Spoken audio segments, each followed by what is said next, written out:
네, 엘라스틱서치 두 번째 편 이제 실습을 기반으로 한 PPT 발표 시작하겠습니다. 자, 목차는 그냥 간단히 넘어가고요. 엘라스틱서치 한번 복기 한번 같이 해볼까요? 자, 엘라스틱서치는 저번에도 한번 말씀드렸지만 도큐먼트 형식 기반의 NoSQL, 즉 데이터베이스라고 표현할 수 있습니다. 그래서 핵심은 데이터베이스라는 점, 엘라스틱서치도 데이터베이스라는 점을 기억하시면 아주 편하실 것 같습니다. 그래서 데이터를 저장, 조회할 때 검색에 최적화된 자료형을 쓴다면 더욱 최적화, 빠른 검색 성능을 높일 수 있습니다. 자, 그럼 NoSQL 한번 다시 복습해 볼까요? NoSQL은 크게 네 가지 형식으로 구성되어 있는데 키밸류 형태, 컬럼 패밀리 형태, 그래프 형태, 도큐먼트 형태 이렇게 크게 네 가지의 형태로 이루어진 RDB의 반대인 좀 대조되는 개념인 NoSQL인데요. 여기서 엘라서치는 다큐먼트 기반의 SQL이라고 볼 수 있습니다. 네, 크게 몽고DB도 있고 엘라서치도 있는데 저희는 엘라서치니까 이대로 진행해 볼게요. 그럼 도큐먼트 형태는 무엇이냐? 엘라서치의 단일 데이터 자료형으로 일반적으로 JSON 문자열 형태라고 이해하시면 될 것 같습니다. 즉 키밸류 형태는 그냥 하나의 employee num 102 이렇게 저장이 된다면 JSON 형태는 배열이든 다양한 형태로 문서 형식으로 저장될 수 있다는 점이 특징입니다. 자, 엘라서치에 왜 가장 검색이 빠르냐라고 하면은 기존의 RDB의 검색 방법과 한번 대조를 시켜봐야 될 것 같은데요. RDB는 상식적으로 저희는 원래 다큐먼트 여러 문서들이 있다면 문서들을 검색하고 그 안에 있는 데이터들을 보게 되기 마련입니다. 그래서 오른쪽 보시면은 도큐먼트 1에 클래스 네임 데이터베이스 프로페서는 존 이런 식으로 도큐먼트 1을 보고 2를 보고 3을 보고 그 안에 있는 내용을 보고 이러한 형태로 이루어지는데요. 역세기는 완전 이 개념을 뒤집습니다. 즉 존이라는 키워드를 검색을 한다면 왼쪽에 보시면은 존이라는 키워드를 검색한다면 그 존이 어디에 있는가 도큐먼트 1에도 있고 2에도 있고 데이터베이스는 어디에 있는가 보시면 도큐먼트 1에 있고 3에 있고 이런 식으로 기존의 RDB랑 검색하는 방법이 아예 다르다는 점, 이 특징입니다. 이게 굉장히 큰 검색 향상 속도를 보여준다고 하는데요. 자, 그럼 다음입니다. 다음은 ELK 엘라서치를 공부하면은 ELK라는 개념이 자연스럽게 따라오게 되기 마련인데요. 즉 ELK란 엘라서치랑 로그스탯이 키바나 이 세 가지의 구성 요소를 나타내는 약어입니다. 엘라서치의 단일로 사용하기보다는 로그스탯이라는 수집 도구, 키바나의 뭔가 시각화 도구 등이 합쳐져 있는 개념인데요. 이런 식으로 간단하게 좀 축소해서 보자면 시각화 도구는 키바나, 데이터를 저장하고 검색 엔진, 즉 DB의 역할하는 엘라스서치, 마지막으로 데이터 수집할 수 있는 도구로는 비츠와 로그스탯이 이렇게 있겠습니다. 아키텍처를 보면은 좀 더 자세하게 알 수 있는데 왼쪽에 보시면은 왼쪽은 다양한 어떠한 데이터를 수집할 수 있는 공간이라고 생각하시면 될 것 같습니다. 그러면 데이터를 수집할 때 로그스탯이는 하나의 그냥 도움적인 보조적인 역할로서 엘라서치에 바로 이제 저장을 해서 키바나 시각화를 보여줄 수도 있고 혹은 그 전에 뭔가 전처리 같은 게 좀 더 용이하게 필요하다면 로그스탯을 거쳐서 전처리를 통한 다음에 엘라서치를 통한 저장을 하고 키바나로 보여주는 방식이 있겠습니다. 자, 이 엘라서치는 정말 어렵지 않은 게 데이터베이스라는 점을 기억해달라고 말씀드렸는데요. 즉 IDB라는 기점에서 봤을 때 IDB는 DML로서 Select, Insert, Update, Delete 이렇게 네 가지의 키워드로 DML, 즉 CRUG를 할 수 있는데 마찬가지입니다.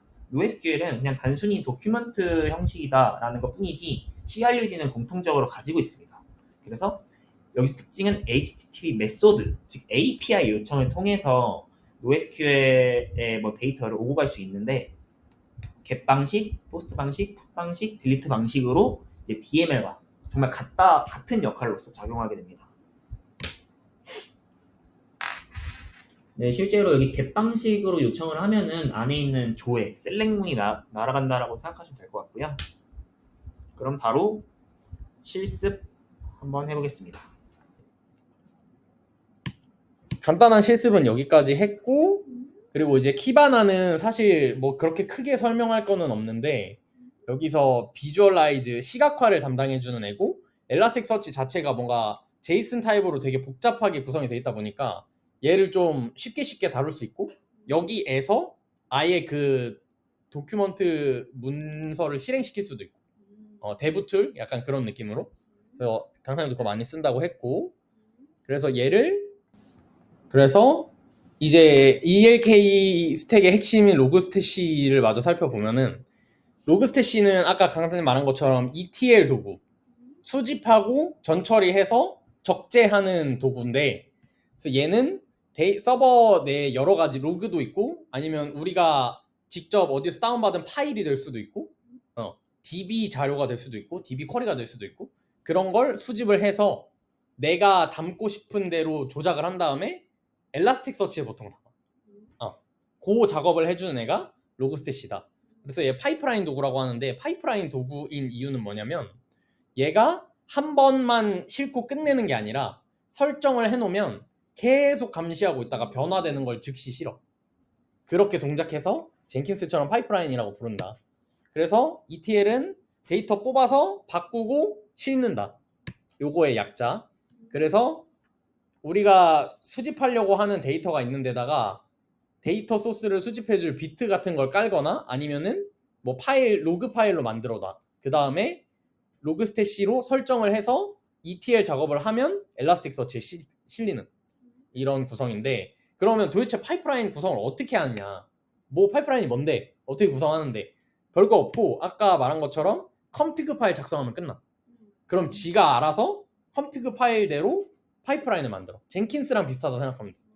그래서 컴피그 파일은 어떻게 되어 있냐면은, 그냥 말 그대로 요거 하나씩 옵션으로 보면은, 컴피그 파일을 열면 인풋 중괄호, 필터 중괄호, 아웃풋 중괄호 3개가 있어. 그래서 인풋에서는 어떤 데이터를 어디에서 어떤 라인을 수집할 건지 설정이 돼 있고, 필터는 그 중에 어떤 데이터를 어떻게 바꿀 건지가 설정이 되고, 아웃풋은 그래서 어디에 실을 건지가, 엘라스틱서치 어떤 인덱스에 실을 건지, 그렇게 적재가 돼. 그래서 얘를 컴피그 파일을 만든 다음에 실행을 시키면 컴피그 파일을 그 로그스태시가 요 파일대로 파이프라인을 만들어서 계속 동작해. 오케이? 그래서 실제 컴피그 파일을 보면은 요렇게 돼 있는데, 컴피그 파일은